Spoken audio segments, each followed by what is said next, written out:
Okay na, huy, So sir, baby. kino-confirm nyo na nag-donate siya ng 30 million? Yes, nasa records yun. In fact, nakuha yan ng Rappler mismo sa article na sinulat nila noong 2022, 2023 pa. And more or less, magkano po daw ang inyong na-donate sa kampanya ni Senator Chiz? 30 million po. Yeah, 30 million pesos. Yes, this was during the time that you already had government projects. That's right. Ano po? Sorry, Your Honor. Noong panahon na yun, ay kayo ay meron ng mga proyekto o kontrata sa gobyerno. Yes po, since 2009 po. In this affidavit, I shall mention my personal knowledge regarding Senator Chiz Escudero as follows. Maynard Ngu and I are close friends and we go years back.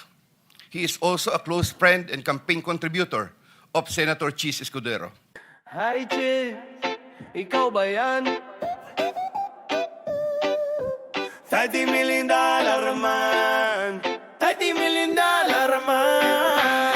Nasa entablado, may ngiti sa labi. Si Senator Chiz parang walang mali. Pero teka lang, may tanong ang masa. Saan galing tong perang sobra? Sa 20 nito, halalan ay init. Biglang lumitaw, campaign fund legit.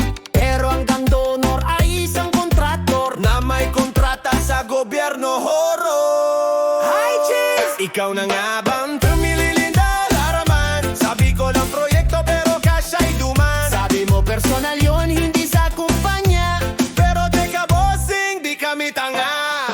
Oo, $30 million man. Saan mo kaya dinala ang perang yan? Comelec now wants a little explanation. Sa halip na speech, baka yan ay confession. Oy!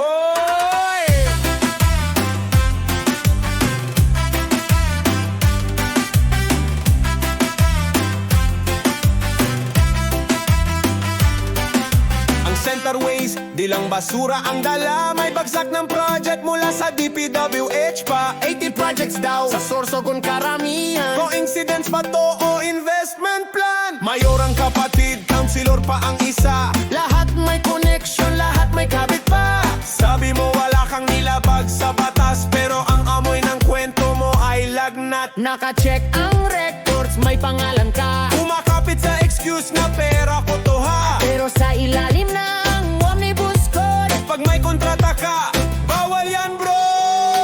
Hi Chiz! Ikaw na nga ba ang $30 million man? Sa Sorsogon ang kontrata pero sinatemplan. Ang sabi mo susunod ako sa utos ng batas, pero parang plot twist sa teleserye ng lakas. Oh, $30 million man. Ang donasyon mo ay parang may laman. Sana naman hindi lang kami drawing nation, kundi may kasunod na lehitimong aksyon. Mr. Lubiano, kayo ba under oath? Yes po! Ano pong posisyon ng kapatid nyo? Mayor po sa Sorsogon.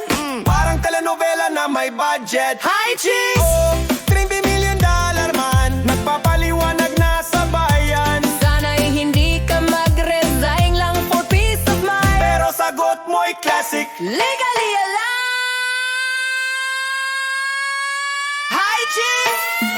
Oh, $30 million man. Ang cash mo ay may sariling dalandan. Sana next time, bawas-bawasan ang drama. At wag nang gawing ATM ang pamahalaan.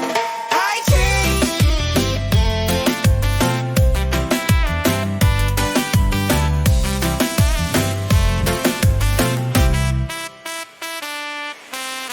Personal yon, swear.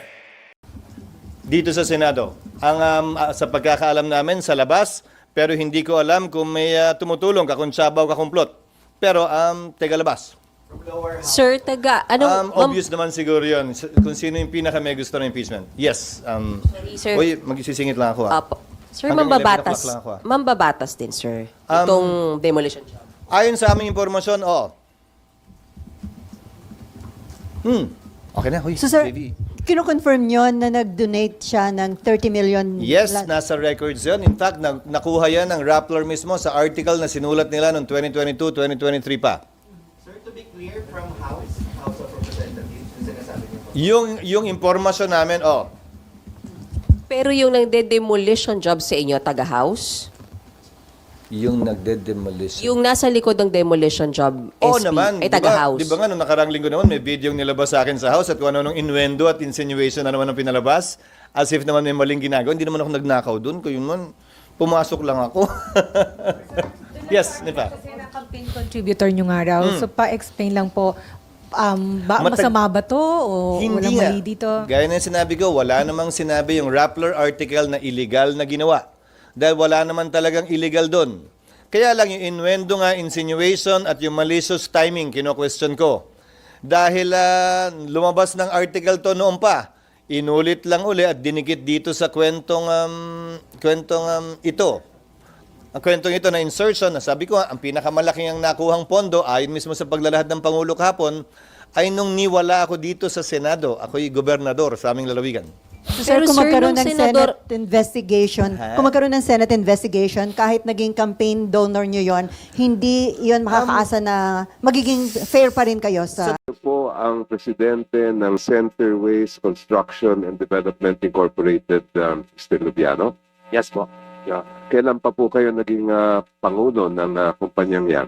Since 2009 po. So you are familiar with the government contracts that your company has entered into since Yes, the po. time you are a president? Yes po. More or less since 2022 hanggang ngayon po, mga ilan ang government contracts ng Centerways as far as you know? Sa pag-government po, yung na mga nabig po namin, nasa, I think, from 2022 to 2020, nasa 80 po. More or less Yes, around po. 80 projects. Yes po. Thank you. Saan lugar itong mga proyektong ito? More on Bicol po. Bicol. Yes. Where in Bicol specifically, sir? Sorsogon, Your Honor. Meron kayo sa Sorsogon. Yes po. Meron din po kayo sa ibang mga lugar sa Bicol? Yes po. Depende po sa napapanalunan namin po sa bidding. Can you recall the places aside from Sorsogon? May Kamsur din po. May, depende po sa napapanalunan po. Pero mostly in Bicol po. Yes, you have some in Albay. Is that correct? Yes po, yes po. At 2001, I think. Some in Camarines Sur. Yes po, yes po. Also some in other provinces like Cebu and Masbate. Yes po. Yes. Now, of those 5 places you mentioned, Albay, Camarines Sur, Cebu, Masbate, and Sorsogon, alin po doon ang pinakamaraming government contract ang Centerways? Your Honor, sa Sorsogon po. Sorsogon, Yes po. out of the 80 plus or more or less projects, how many do you have in Sorsogon? Pwede ko po i-check sa record. But To be exact. a ballpark figure, sabi nyo, ang pinakamarami ay doon sa Sorsogon. Yes po. Siguro mga 30 po, Your Honor. I think. More or less. I was checking the website of Sumbong sa Pangulo. Yes po. Ang nakita ko po doon, umaabot yata ng around 50, 53. Can you confirm that, please? Di ko po sure. I-check ko po, Your Honor.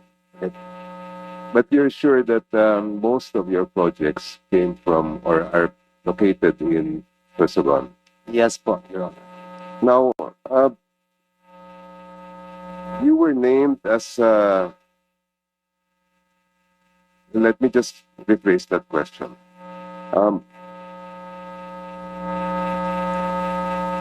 Meron po ba kayong kamag-anak, asawa, o kaya kapamilya na nasa gobyerno ngayon? Yes po, Your Honor.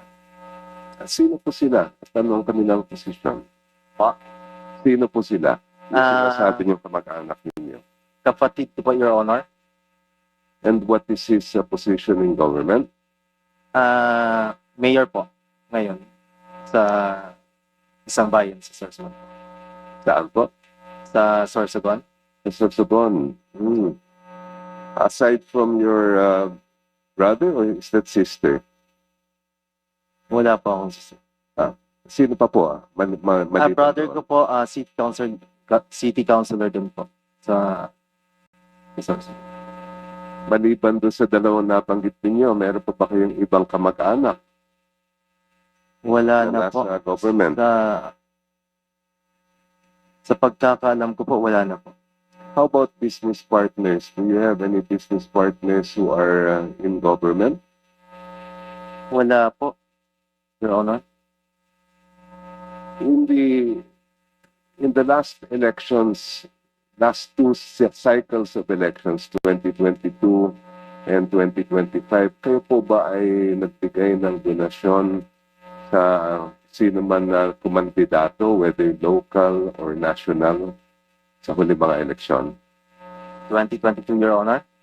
Yes. Yes po, Your Honor. Kanino po yun? Kay Senator Chiz po. Senator Chiz Escudero. Yes po. Aside from Senator Escudero, may I know if there have been other candidates for either national or local positions that you gave donations to? Wala na po, Your Honor. And more or less, magkano po daw ang inyong na-donate sa kampanya ni Senator Chiz? 30 million po, Your Honor. 30 million pesos. Yes, this was during the time that you already had government projects. That's right. Ano po? Sorry, Your Honor. Noong panahon na yun, ay kayo ay meron ng mga proyekto o kontrata sa gobyerno. Yes po, since 2009 po. Thank you. No more questions, Mr. Chair. Thank you. Your Honor, personally ko po donation or nag-donate po ako kay Senator Chiz yung 30 million. Hindi po galing sa company yun, galing po yun sa akin as a personal individual. Thank you. Protection, Security and Benefit Act. I hope the Honorable Blue Ribbon Committee will find merit in my application and favorably endorse the same to the DOJ. With the assurance of the Honorable Blue Ribbon Committee that my rights and benefits under RA 6981 shall be respected, I am prepared to submit the aforesaid affidavit to Honorable Blue Ribbon Committee and swear to and testify on the same, with the approval of the Honorable DOJ Secretary on the disclosure thereof for such purposes. The highly sensitive nature of the disclosures made in my affidavit cannot be stressed enough. These deal with involvement in irregularities of 4 senators and 1 congressman, 1 member of a constitutional commission, and 1 undersecretary, seriously undermining public trust in 2 out of 3 branches of our government and a constitutional body, thereby posing a significant threat to our national security as it may lead to political instability, which may weaken the ability of the government to function effectively. 25 of September 2025, Makati City, Metro Manila. And this, Mr. Chair, signed na po ito. Okay. May we hear from Secretary Remulla since he mentioned about his application for admission into the program? Your Honor, we will have to evaluate his statements in relation to all the other testimonies that we have gathered in the DOJ and in the Blue Ribbon Committee.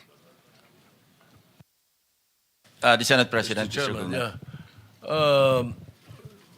we would like to listen to your sworn affidavit, if you have one, or an affidavit that you will swear to complete the disclosure that you're talking about. Otherwise, those are mere general statements. Please, thank you. Yes, Mr. President, Mr. Chair, may I be allowed to read the Yes, you may proceed, Yusek Bernardo. affidavit? I, Roberto R. Bernardo, Filipino, of legal age, a resident of Malolos City, Bulacan, under oath, depose and state. In connection with the ongoing Senate Blue Ribbon Committee investigations, I intend to submit this affidavit which provides details of my knowledge about matters within my jurisdiction relating to flood control projects when I was still serving as Undersecretary for Operations of the Department of Public Works and Highways. This affidavit lays out details. Sorry, excuse me. You have your counsel now with you? Yes, sir. Yes, po, Okay, Mr. on Chair. record. Okay. This affidavit lays out details of the involvement of legislators as well as other government officials with a commitment on my part to expand these disclosures as my best recollection of facts and records may serve. Number three, since the received an invitation to appear in these proceedings, I began collating, vetting, and consolidating all written communications, documents, tables, and matrices, and lists in my possession, the retrieval of which has been difficult since I retired from public service last August 2025. With the benefit of more time and greater freedom to access files, I am confident that I can provide even more material and relevant evidence that would clarify the issues once and for all. Number four, more importantly, I am executing and submitting this affidavit with my full and absolute consent as an integral part of my application to be admitted under the Witness Protection Program through the favorable recommendations of the Honorable Chairman of the Blue Ribbon Committee, Senator Ping Lacson, and the Honorable Senate President, Tito Soto, under Section 4, as well as Section 10 of Republic Act Number 6981, otherwise known as Witness Protection, Security, and Benefit Act before the Department of Justice. I attest and confirm that the names, dates, and transactions mentioned hereunder are based on my direct personal knowledge and have ample documentary support where necessary or desirable if given full opportunity to retrieve the same. Background facts. I earned my bachelor's degree in Bachelor of Science in Civil Engineering in 1984. I am a registered civil engineer by profession. In the year 1985, I began my 40-year stint in the D.P.W.H as a laborer. I then climbed the ranks through the years as Associate Civil Engineer, Engineer 2, Engineer 3, and as Assistant District Engineer, Assistant Regional Director. I then became Assistant Regional Director CESO 4 sometime in 2012 until my appointment as Assistant Secretary in 2016. I finally became Undersecretary more than a year later and remained such until my retirement on August 2025. I met former District Engineer Henry Alcantara during my assignment in the Laguna 2nd District Engineering Office.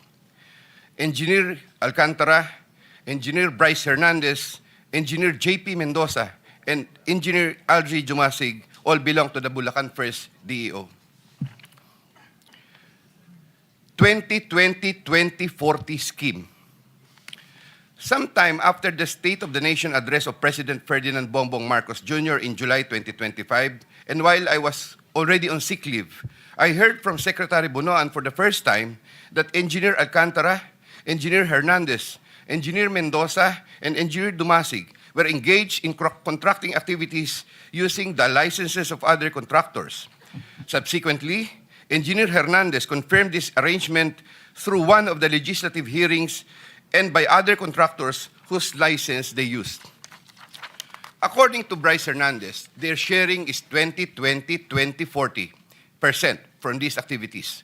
My understanding is that they had prepared and signed documents for purposes of collecting payments, which they then apportioned the profits amongst themselves. However, I must admit that I have no personal knowledge on the exact actions they took to accomplish this scheme, and I can only be asked general questions on the systems in place that would have allowed this modus operandi to happen. I categorically state that I have neither knowledge nor participation in these business activities, which were entirely done by Engineer Alcantara, Engineer Hernandez, Engineer Mendoza, and Engineer Dumasig on their own. Ghost projects. At about the same time, after the 2025 SONA, I also heard for the first time that aside from the 2020-2040 scheme, there were flood control projects, ghost projects, for which Engineer Alcantara, Engineer Hernandez, Engineer Mendoza, and Engineer Dumasig were also responsible. These were confirmed later by Secretary Bunaan during a separate legislative hearings. I called up Engineer Alcantara to ask him about these flood control ghost projects. He denied any participation. Subsequently, he likewise told me that he even convened the officers of Bulacan First DEO to confront them about these ghost projects, and that some officers, it was Engineer Hernandez, who was the primary person responsible for the same. In the exact words of Engineer Alcantara, si Bryce po yan. I categorically state that I have neither knowledge nor participation in these flood control ghost projects. Congressman Zaldico. My personal knowledge regarding Congressman Zaldico are set out as follows. Congressman Zaldico one time called me to say that he met Engineer Alcantara and wanted to confirm, maayos bang kausap si Engineer Alcantara? To which I replied, maayos po. Engineer Alcantara then told me that Kong Zaldico was asking for a 25% commission, and out of that amount, 2% was to be shared equally between Engineer Alcantara and myself. In his exact words, boss, hati na tayo sa 2%. Furthermore, Engineer Alcantara would tell me every time that he made deliveries of cash to Congressman Zaldico in compliance with his commitment to Congressman Zaldico.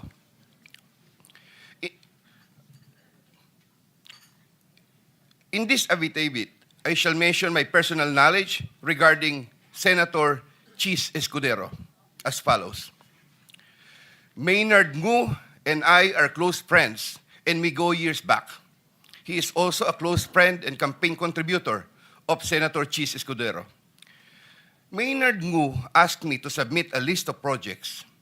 I personally submitted a list of projects to Maynard Ngu, and some of the items therein pertaining to Valenzuela and Marinduque projects were subsequently included in the General Appropriations Act.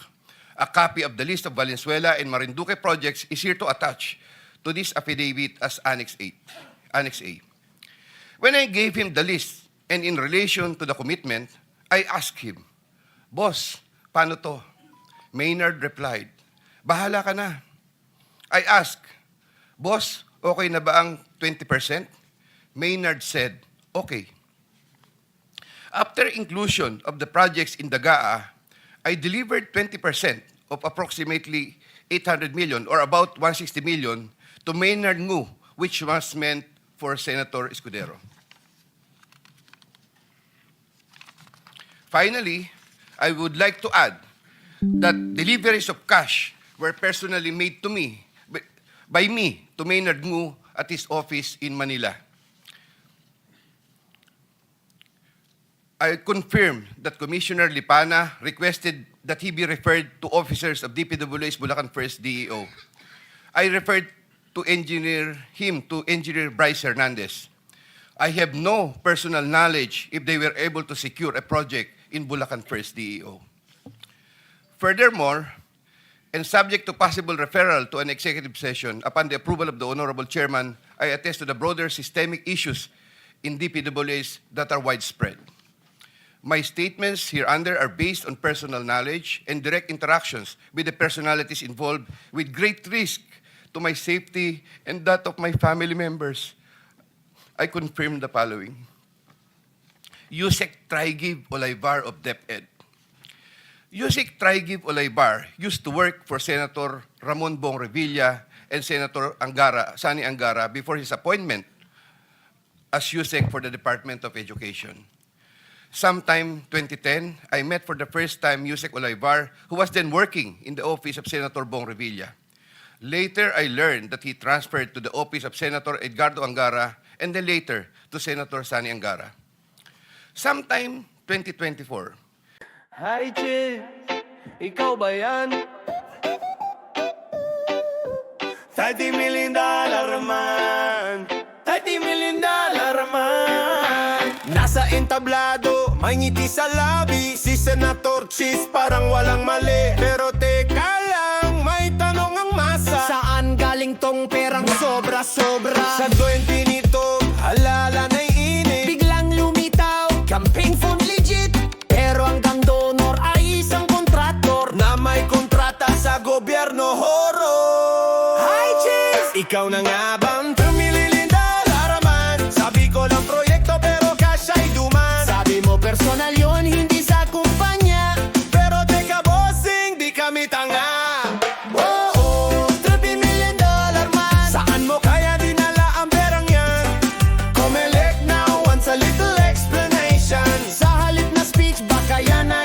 nation. Oy!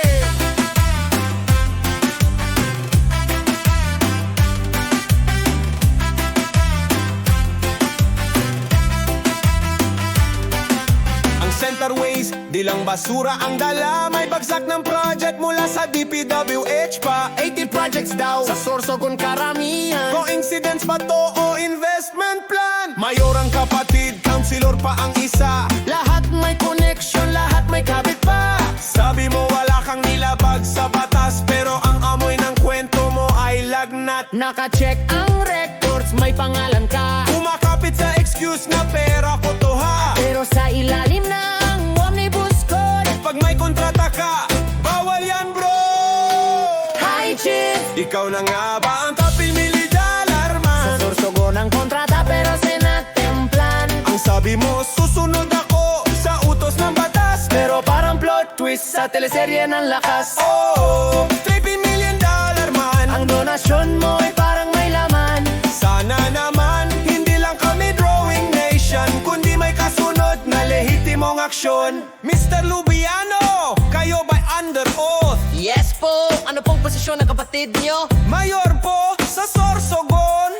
Parang telenovela na may budget. Hi Chiz! Oh, $3,000,000 man. Nagpapaliwanag na sa bayan. Sana'y hindi ka mag-resign lang for peace of mind. Pero sagot mo'y classic. Legally alive!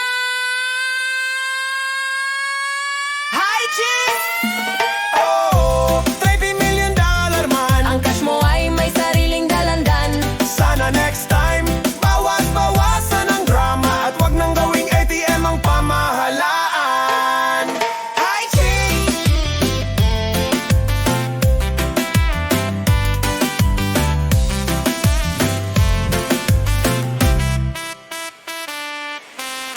Personal yon, swear.